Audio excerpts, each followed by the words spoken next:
Hello friends, welcome to Bhanu Saraswathi Adisal. வாங்க இன்றைக்கி south Indian ஸ்டைலில் அரைச்சி விட்ட காலிஃப்ளவர் குழம்பு எப்படி பண்ணுறதுன்னு பார்க்கலாம்.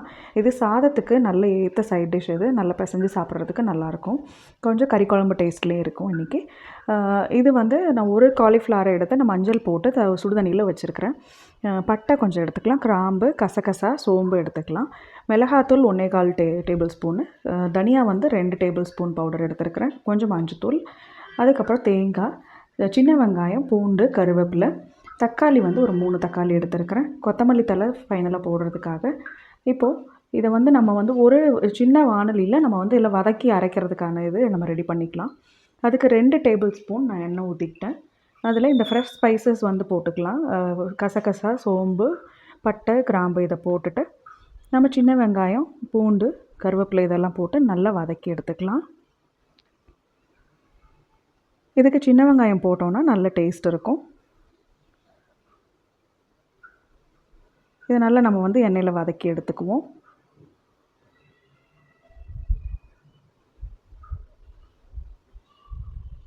இதெல்லாம் நல்லா வதங்கினதுக்கப்புறம் நம்ம பொடியாக நறுக்கி வச்சுருக்கிறேன். நான் இன்றைக்கி ஒரு 2 தக்காளி நறுக்கி வச்சுருக்கிறேன். ஸோ உங்களுக்கு எந்த அளவுக்கு குழம்பு தேவையோ நீங்கள் அந்த அளவுக்கு வச்சுக்கலாம். ரொம்பவும் தக்காளி ஜாஸ்தி வேண்டாம். இப்போது இந்த தக்காளி நம்ம கொஞ்சமாக உப்பு போட்டு நல்லா வதக்கி எடுத்துக்கலாம். நல்லா சுருளை வதக்கிக்கலாம். இது நல்லா வதங்கினதும் நம்ம எடுத்து வச்சுருக்கிற தேங்காய் ஒரு 4 டேபிள் ஸ்பூன் அளவுக்கு எடுத்து வச்சுருக்கிறேன். அந்த தேங்காய் கொஞ்சமாக புளியும் சேர்த்துக்கலாம். புளி உங்களுக்கு சொல்ல மறந்துட்டேன். புளியும் சேர்த்தோன்னா இன்னும் கொஞ்சம் நல்லாயிருக்கும். அதோட இந்த ஸ்பைசஸ் இருக்குது இல்லையா, மஞ்சத்தூள், மிளகாத்தூள், தனியாத்தூள் 3யும் சேர்த்து சின்னதாக நம்ம ஒரு அடுப்பை சிம்மில் வச்சுட்டு இப்போ ஒரு கிளறி விட்டு லைட்டாக தண்ணி தெளித்து விட்டு ஒரு கிளறி வச்சிடலாம். ஏன்னா மசாலாலாம் போட்டதும் அடி பிடிக்கும். அதனால் கொஞ்சமாக தண்ணி தெளிச்சுட்டு அந்த சூட்டுலேயே நம்ம அந்த மசாலாவை நல்ல ஒரு கலந்து கொடுத்துட்டு அடுப்பை ஆஃப் பண்ணிடலாம். அடுத்தது இது நல்லா கொஞ்சம் ஆறட்டும். நல்லா ஆறினதுக்கப்புறம் ஒரு மிக்ஸி ஜாரில் போட்டு நம்ம இதை நம்ம ஒரு தண்ணி ஊற்றி எவ்வளோ தேவையோ அந்த அளவுக்கு மசாலா நல்லா மைய அரைச்சிக்கலாம். நைஸாக அரைச்சி எடுத்துக்கலாம். பாருங்கள், இந்த மாதிரி ஜாரில் போட்டுட்டு நீங்கள் இந்த அளவுக்கு நைஸாக நீங்கள் அரைச்சி எடுத்துக்கணும். இப்போது குழம்பு எப்படி பண்ணுறதுன்னு பார்க்கலாம் வாங்க. ஒரு கடாயில் நம்ம ஒரு 4 டேபிள் ஸ்பூன் நல்லெண்ணெய் ஊற்றிக்கலாம். இந்த குழம்புக்கு நல்லெண்ணெய் ஊற்றினா நல்லாயிருக்கும். கொஞ்சம் கடுகு, கொஞ்சம் சீரகம் போட்டு தாளிச்சிக்கலாம். ஒரு 2 பல் சின்ன வெங்காயம் நான் கட் பண்ணி எடுத்துக்கிட்டேன். அதையும் போட்டுக்கலாம்.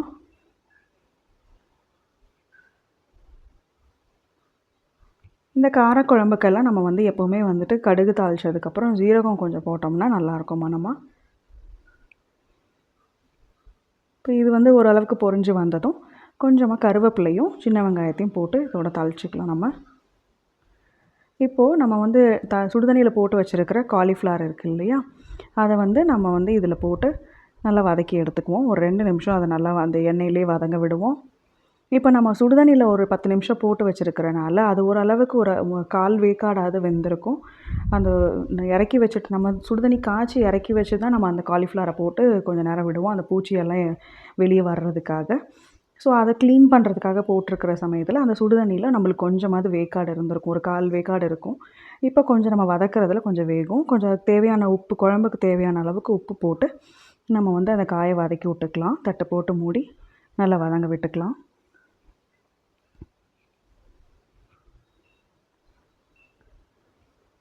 காய் இந்த அளவுக்கு நல்லா வதங்கினதும் நம்ம அடுத்து அரைச்சி வச்சுருக்கிற மசாலா இருக்குது இல்லையா, ஒரு 2 நிமிஷம் வெந்ததும் நம்ம அரைச்சி வச்சுருக்கிற மசாலாவை இதில் போட்டு இது பண்ணிக்கலாம்.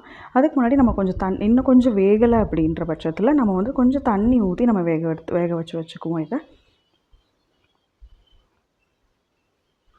கொஞ்சம் அந்த தண்டு பகுதியெல்லாம் இன்னும் கொஞ்சம் எனக்கு நரன்னு இருக்குது. ஸோ அதனால் நான் கொஞ்சமாக தண்ணி ஊற்றி ஒரு 5 நிமிஷம் அதை நான் வேக வச்சுக்கிறேன், ஒரு அரை வேக்காடு பதத்தில்.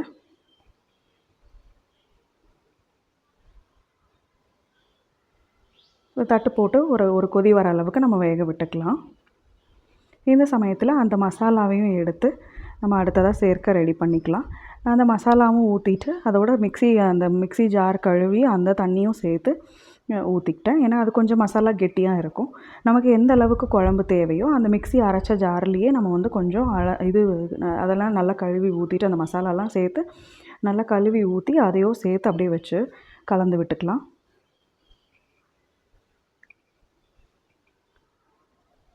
இது நம்ம வதக்கி அரைக்கிறனால நம்ம ஓரளவுக்கு பாதி வெந்திருக்கும் அதுலேயே. ஸோ இப்போ வந்து நம்ம இந்த அளவுக்கு எனக்கு எனக்கு குழம்பு வந்து கன்சிஸ்டன்சி தேவை.